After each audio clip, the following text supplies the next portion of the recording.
زنا کرنا کتنا بڑا گناہ ہے کبیرہ۔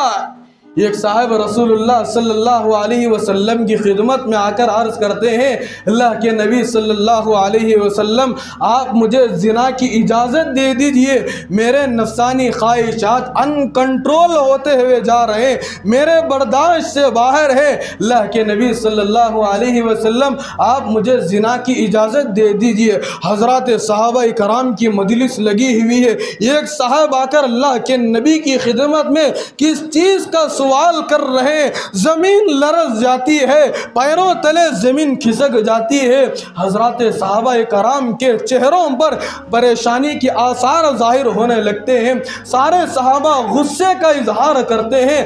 اللہ کے نبی کے پاس آ کر، اللہ کی نبی کی مجلس میں آ کر یہ صاحب زنا کی اجازت مانگ رہے، لا حول ولا قوت الا باللہ۔ حضرات صحابہ رسول اللہ صلی اللہ علیہ وسلم کے سامنے بیٹھے ہوئے ہیں، پورے ادب اور احترام کے ساتھ وہ صاحب سے کہنے لگتے ہیں، اللہ کے بندے، اللہ کے نبی کے سامنے آ کر تم کس چیز کی اجازت مانگ رہے ہو، کون سے کام کی تم اجازت طلب کر رہے ہو؟ خاموش ہو جاؤ، اپنی زبان کو لگام لگا لو۔ یہ حضرات صحابہ وہ صاحب کو سمجھا رہے تھے، خاموش ہو جاؤ اور اللہ کے بندے اپنی زبان کو بند کر لو۔ اللہ کے رسول صلی اللہ علیہ وسلم کی نظر حضرات صحابہ کرام پر پڑتی ہے۔ اللہ کے نبی فرماتے ہیں، اے میرے صحابہ خاموش ہو جاؤ، میرے صحابہ چپ ہو جاؤ، میرے صحابہ تھوڑی دیر کے لیے، کچھ وقت کے لیے انتظار کر لو۔ چنانچہ رسول اللہ صلی اللہ علیہ وسلم وہ صاحب کو اپنے قریب بلاتے ہیں، بالکل قریب بٹھاتے ہیں۔ رسول اللہ صلی اللہ علیہ وسلم کا نرم مزاج دیکھیے، ہمدردانہ مزاج دیکھیے، اسلام کی تعلیمات کس طرح رسول اللہ صلی اللہ علیہ وسلم ایک زنا کرنے والے انسان اجازت مانگنے کے لیے آیا ہوا تھا، کس طرح اللہ کے نبی اس طرح اس کے ساتھ اچھا سلوک کر رہے۔ اللہ کے نبی صلی اللہ علیہ وسلم اس انسان کو بالکل قریب بٹھاتے ہیں، اس کے کاندھے پر ہاتھ رکھتے ہیں۔ اللہ کے نبی فرماتے ہیں، اے اللہ کے بندے، میں آپ سے کچھ سوالات کرنا چاہتا ہوں، میں آپ سے کچھ چیزیں پوچھنا چاہتا ہوں، کہ آپ ان چیزوں کے جواب دو گے؟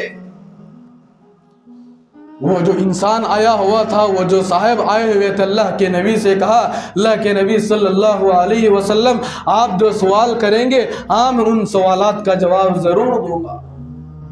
اللہ کے نبی صلی اللہ علیہ وسلم نے سب سے پہلے اس انسان سے یہ سوال کیا، اس انسان سے یہ سوال پوچھا، اللہ کے بندے مجھے یہ بتا، اگر کوئی انسان اگر تیری بیوی کے ساتھ زنا کرے، کیا تو اس بات کو برداشت کرے گا؟ وہ صاحب کہنے لگے، اللہ کے نبی صلی اللہ علیہ وسلم برداشت نہیں کروں گا، ہرگز برداشت نہیں کروں گا۔ آگے اللہ کے نبی صلی اللہ علیہ وسلم نے پوچھا، اے اللہ کے بندے، اگر کوئی تمہارے ماں کے ساتھ زنا کرے، کیا تم اس کو برداشت کرو گے؟ وہ صاحب کہنے لگے، اللہ کے نبی صلی اللہ علیہ وسلم میں برداشت نہیں کروں گا، بلکہ میں اس انسان کو قتل کر دوں گا۔ آگے اللہ کے نبی صلی اللہ علیہ وسلم نے اس صاحب سے پوچھا، اللہ کے بندے مجھے یہ بتا، اگر کوئی انسان تیرے بہن کے ساتھ زنا کا کام کرے، بلاತ್ಕಾರ کرے، کیا تو اس چیز کو برداشت کرے گا؟ اللہ کے نبی صلی اللہ علیہ وسلم وہ صاحب کہنے لگے، کسی بھی صورت میں میں برداشت نہیں کروں گا۔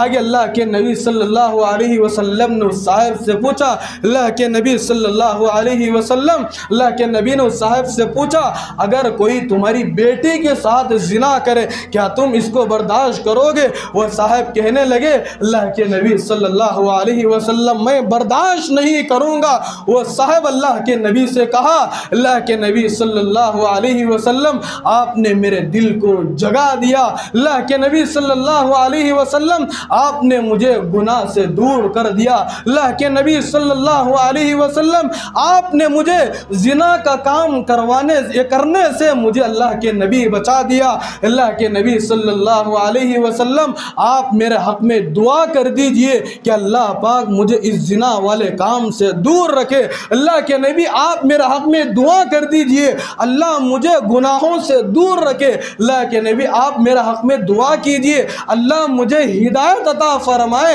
اللہ کے نبی میرے حق میں آپ اللہ سے دعا کر دیجئے اللہ پاک میرے دل کے اندر اس زنا کی نفرت عطا فرمائے۔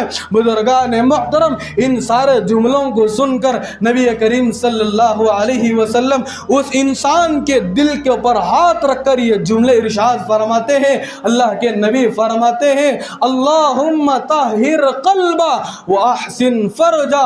اللہ کے نبی فرماتے ہیں اس انسان کے دل کے اوپر ہاتھ رکھ کر اللہ کے نبی فرماتے ہیں اے اللہ اس کے دل کو پاک فرما اور اس کے شرمگاہ کی حفاظت فرما۔ اللہ کے نبی صلی اللہ علیہ وسلم اپنا مبارک ہاتھ، خوبصورت ہاتھ اس کے دل کے اوپر رکھ کر جب یہ دعا دیتے ہیں وہ زنا کی اجازت مانگنے والا انسان خوش ہو جاتا ہے۔ اللہ کے نبی کا ہاتھ اس کے سینے کے اوپر لگا ہوا ہے، اس کے دل کے اندر ٹھنڈک وہ محسوس کرتا ہے، اس کے دل کے اندر عجیب طرح کی کیفیت پیدا ہو جاتی ہے۔ وہ صاحب فرماتے ہیں اللہ کے نبی صلی اللہ علیہ وسلم آپ نے میرے حق میں جو دعائیں دی ہے آپ کا مبارک ہاتھ میرے سینے پر لگا ہوا ہے۔ وہ صاحب فرماتے ہیں اس کے بعد سے میرے دل کے اندر گناہوں سے نفرت آنے لگی، میرے دل کے اندر گناہوں سے نفرت آنے لگی۔ اسی لیے بزرگان محترم رسول اللہ صلی اللہ علیہ وسلم فرماتے ہیں کہ تم نیکی کے کاموں میں آگے بڑھو، برائی کے کاموں میں تم دور رہو۔ اسی لیے بزرگان محترم جس انسان کے اندر انسانیت نام کی چیز ہوتی ہے وہی انسان کہلانے کے لائق ہوتا ہے۔ ہمارے دلوں کے اندر رحم کی چیز ہونا چاہیے، ہمارے دلوں کے اندر ایک دوسرے کے لیے ہمدردی کا معاملہ ہونا چاہیے۔ اور اسلام کون کون سے چیزوں کا مجھے اور آپ کو سبق دیتا ہے اگلی جمعہ اور 2-3 باتیں ہیں، ان سارے باتوں کو لے کر آپ حضرات کی خدمت میں حاضر ہوں گا۔ صحبت اللہ والوں کی، صحبت اللہ والوں کی اللہ سے ملوا جاتی ہے، صحبت اللہ والوں کی اپنا رنگ دکھا جاتی ہے۔